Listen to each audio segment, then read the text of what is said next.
El pasado mes de enero, Antonio Banderas se sentó en los micrófonos de la cadena SER para promocionar su nuevo musical. Sin embargo, se dedicó a proyectar una imagen de terror sobre Estados Unidos, hablando de macarras, de náuseas y de un miedo visceral por su familia.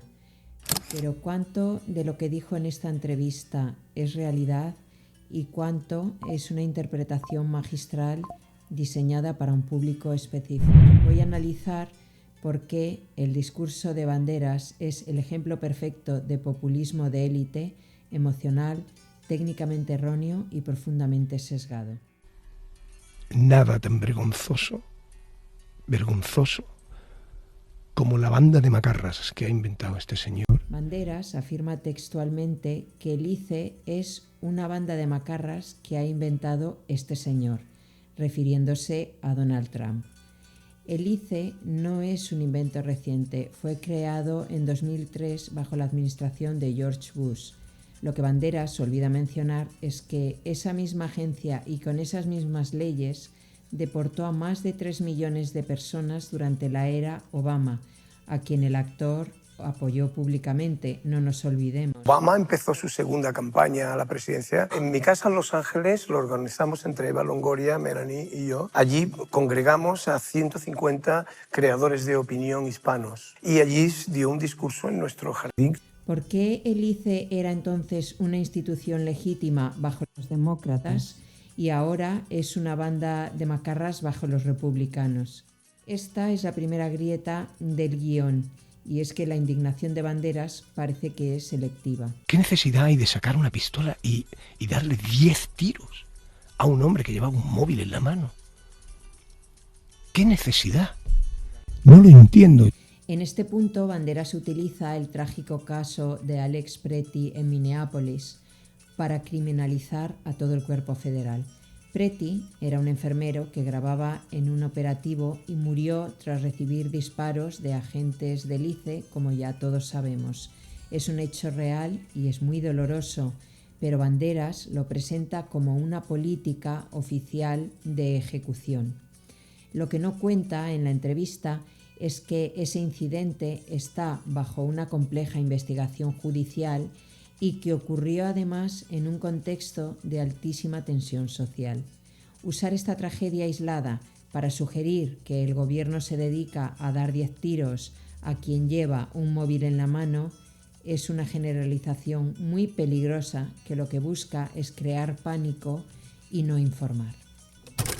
Pero quizá el punto más efectista es el momento en el que menciona a su hija, diciendo que ella tiene miedo de ser buscada por haber nacido en España. Tengo a mis hijos espantados, a mi hija diciendo, papá, yo he nacido en España. A mí pueden venir a buscarme. Es muy duro. Estela es una ciudadana estadounidense por nacimiento vía materna y goza de protección constitucional plena. Sugerir en una radio nacional que una ciudadana legal corre peligro de deportación es sencillamente un alarmismo irresponsable. Banderas utiliza el vínculo emocional del padre para validar un miedo que no tiene base legal, proyectando una imagen de estado de excepción que no se ajusta a la seguridad jurídica de Estados Unidos. ¿Qué gana con todas estas declaraciones? Bueno, pues ya sabemos que en Hollywood ser anti-Trump es un requisito mínimo para mantener el estatus y el respeto por parte de la industria. Además, al posicionarse como un defensor de los hispanos, se garantiza un blindaje moral en España y en Latinoamérica, y este es un populismo muy cómodo porque critica desde la distancia, viviendo en entornos protegidos, y además adapta su discurso según el medio, ya que no dice lo mismo en El Hormiguero que en la SER, porque sabe perfectamente el guión que quiere escuchar la audiencia de cada medio.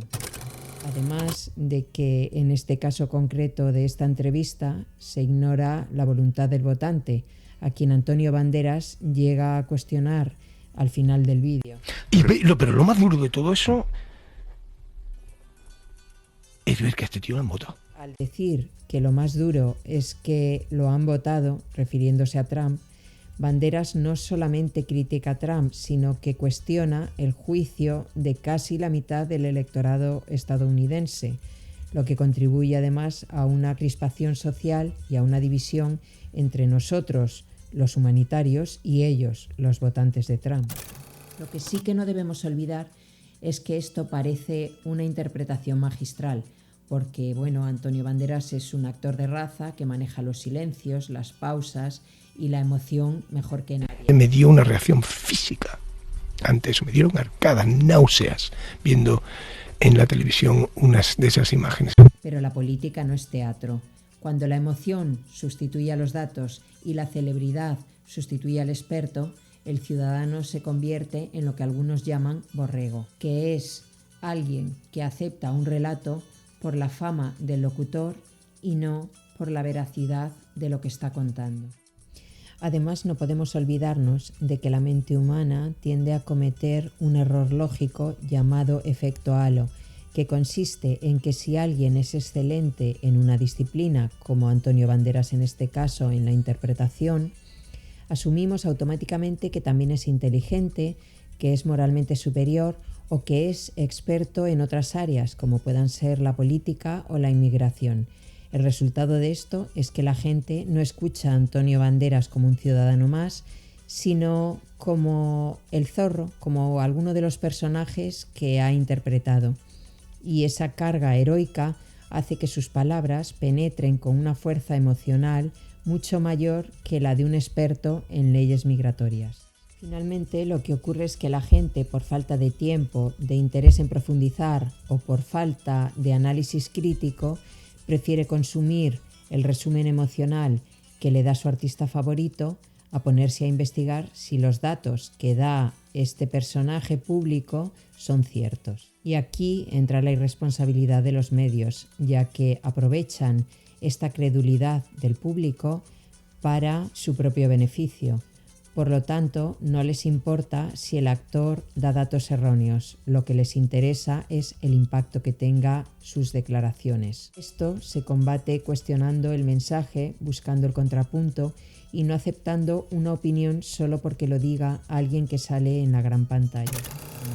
Aunque las declaraciones de Banderas han tenido mucho eco en medios progresistas, también han generado reacciones de rechazo y matizaciones importantes desde diversos sectores. Expertos en inmigración han publicado datos que muestran que el volumen de deportaciones en los primeros mandatos de Obama fue muy superior, acusando a Banderas de tener una memoria selectiva por motivos ideológicos.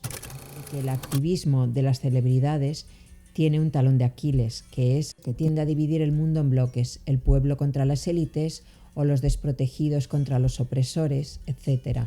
Al tratar de hablar en nombre de una comunidad entera, se anula la opinión del individuo. El fallo es que Banderas mete a todos los hispanos en un mismo saco, el de víctimas, ignorando que dentro de esa comunidad hay millones de personas que no se sienten perseguidas, que respetan las leyes migratorias y que incluso apoyan las medidas de control para proteger su propia seguridad y su estatus legal. Al intentar defenderlos a todos, puede acabar ofendiendo a quienes no han pedido su protección. Es evidente que existe aquí una contradicción que alimenta esta idea de populismo, y es el hecho de que un actor multimillonario que vive en mansiones, que cuenta con asesores legales de primer nivel, hable de arcadas y de miedo desde su posición de seguridad total, pues muchos consideramos que este tipo de discursos son un postureo moral, porque al proclamarse defensor de una comunidad, el artista gana puntos de imagen, como de actor comprometido. Sin embargo, no sufre ninguna de las consecuencias reales de las políticas que critica o que defiende. No tenemos que olvidar que en Estados Unidos los inmigrantes legales y los ciudadanos de origen hispano son uno de los motores económicos más fuertes del país, y muchos consideran que no necesitan que un actor español vaya a una radio en Madrid a decir que están espantados, ya que ellos mismos, estos inmigrantes de los que estoy hablando, son jueces, son policías, son empresarios, son médicos y votantes en una democracia en la que participan activamente. En resumen, el mensaje de Antonio Banderas es una herramienta para crear una imagen inhumana de la administración, apoyándose en el sentimentalismo, e ignora la capacidad de los individuos para valerse por sí mismos. Haciendo lo que están haciendo con personas mayores, sacándolas de las casas, de sus casas, prácticamente desnudos. La comunidad hispana y los individuos no necesitan que un actor millonario los tutele o los victimice. Se defienden solos con su trabajo y con sus votos. Es hora de pedirle a las celebridades la misma responsabilidad que le pedimos a los políticos: menos interpretación y más rigor.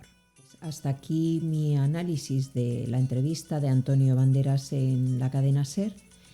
Dime lo que tú piensas al respecto, si estás de acuerdo conmigo o si tienes algo que matizar, me lo dejas en comentarios, que me encantará leerlo, y nos vemos en el próximo vídeo. Un saludo a todos.